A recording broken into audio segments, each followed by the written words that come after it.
Deux personnes ont tort. Parce que je reste. Non, parce que ça peut être choquant. Non, mais je vais vous expliquer quelque chose. Oui, merci. Je pense qu'il est important de connaître les choses, de comprendre. Pour dépasser justement les problèmes de victimisation, de culpabilisation, il faut comprendre les choses. Mais ce que je suis en train de vous poser comme question, c'est est-ce que votre expo, le fait de voir des images parfois très fortes, des documents bruts, forts, sans forcément le décodage qu'on vient de passer 3/4 d'heure à faire, est-ce que ça permet de comprendre? Est-ce que les explications sont là? Ah oui, mais attendez. Oui, parce que ça accompagne le texte, il faut le dire. Non, mais c'est important. Il y a des audiovisuels, il y a beaucoup de choses qui l'accompagnent. Il y a un audioguide. Voilà. Le premier objectif de cette exposition, c'est justement de décrypter. Oui, mais parce qu'il y avait le piège, justement, d'aller réexhiber les mêmes personnes. Est-ce que ça va marcher? Ça, on ne sait jamais. Par contre, je donne un exemple. Lilian, par exemple, a fait tout un travail d'accompagnement audio-guidage sur des œuvres. Il s'arrête de temps devant les images et le public peut être accompagné de l'audio-guidage. Donc les œuvres, on ne les lâche pas comme ça. Puis je vais vous dire une chose qui est très claire. Pendant 20 ans, on a pensé que la Shoah... Donc on va à une expo, mais il faut écouter alors. Et puis laissez-moi terminer. Et regarder, lire, écouter, parler aussi avec les autres qui vont commenter les images. Ouais. Mais je vais aller plus loin. Pendant 20 ans, beaucoup de gens ont dit qu'il ne faut pas montrer la Shoah pour comprendre le traumatisme que ça a été. Donc les premiers films qui ont été faits sur la Shoah ont été interdits. Parce que c'était trop traumatique à regarder. Conclusion, pendant 30 ans, l'Europe a oublié comme le monde. À un moment, on a monté de manière brute ce qu'était la Shoah. Plus personne maintenant peut dire qu'ils l'ont oublié. Il y a un moment, il faut aussi savoir montrer les choses. Oui, ça peut être difficile. Oui, ça peut être traumatique. Mais il y a bien un moment, on va arrêter. Ça fait... Mais je parle de la compréhension, du décryptage, du décodage. J'ai bien compris. Le fait de voir, oui, on voit. J'ai tout à fait compris. Pendant longtemps, on s'est dit on ne peut pas regarder des hommes dans des camps qui sont dans un tel état d'inhumanité parce que les gens vont être traumatisés. Oui, mais pas le raconter, ça crée aussi du traumatisme et pas le montrer. Donc, dans les deux cas de figure, vous créez du traumatisme. Aujourd'hui, je pense qu'on a largement pu faire le bilan que l'absence de savoir et de connaissances sur ces sujets n'ont pas permis d'endiguer le racisme. Alors on va prendre une hypothèse. On va peut-être se donner quelques années à faire l'inverse. D'en parler, de le faire rentrer dans le musée. C'est la première grande expo internationale sur le sujet. Attendez, la première. Il y en a eu des centaines d'autres qui n'ont jamais abordé ces questions et qui ont montré ces mêmes images sans dire d'où elles venaient et ce qu'elles étaient. Donc pour la première fois, on va donner une autre histoire à ces hommes qui n'ont jamais de nom dans l'histoire. Oui, mais encore une fois, situer l'image, est-ce que ça veut dire mais on le situe. On la situe.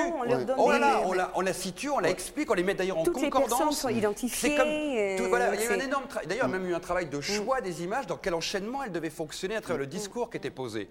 Donc je pense qu'on ne pourra le juger ça que dans 6 mois. Automatiquement, il y a des fois des gens qui ne peuvent pas comprendre ce que vous leur amenez comme discours. C'est comme vous, dans votre émission, il y a peut-être 10-15% qui vont dire « j'ai rien compris ce qu'il a voulu me dire ». C'est les risques qu'on prend, c'est les risques qu'on prend tous quand on devient médiateur de quelque chose. J'accepte les 15%. S'il y en a 50-60%, on pourra dire qu'on s'est trompé. Mais je pense que beaucoup de gens, y compris dans le trauma peut-être, dans quelques années, reviendront sur ce qu'ils ont vu. Dont vous parlez, l'exemple que vous avez donné, le fait qu'ils disent « je veux pas les voir ». Il a dit clairement « je veux pas les voir ». C'est pas forcément qu'il ne comprend pas. Non, c'est qu'il ne veut pas les voir. Bon. Il est traumatisé par ce qu'il voit. Ce que je comprends, ça ces peut être images, traumatisant, ceci dit. Mais c'est traumatisant. Mais en même temps, ne pas les connaître, c'est tout autant traumatisant.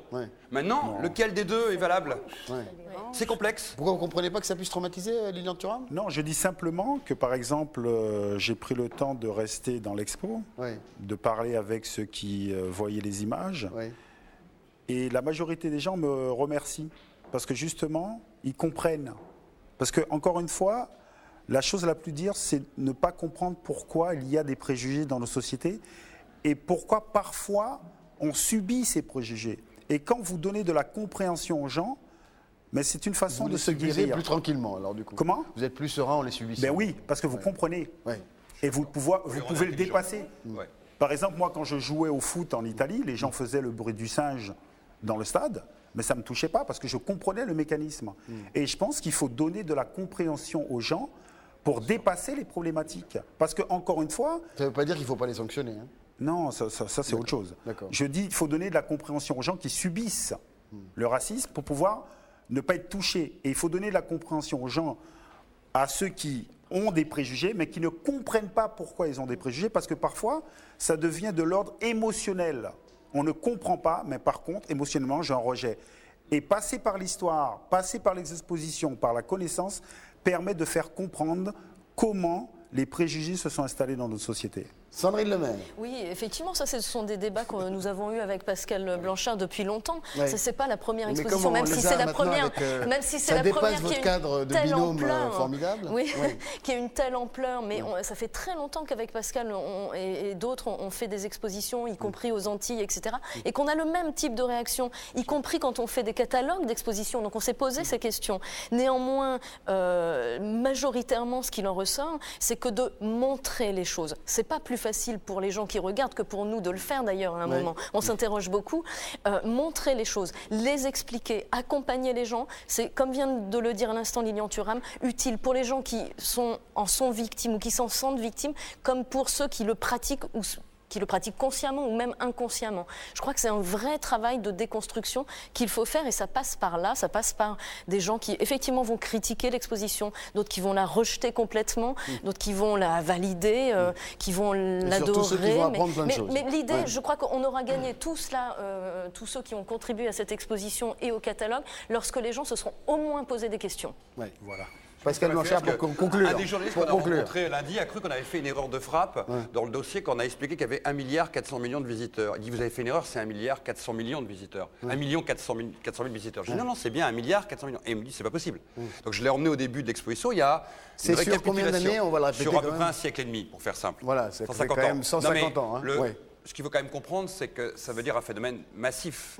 Et je pense que déjà, rien que si ça, les gens, en repartant de l'exposition, ont pu simplement appréhender cette notion de volume, de temporalité, de temps long. 5 siècles, c'est long une histoire qui dure sur 5 siècles. De l'ensemble des populations qui ont été exhibées.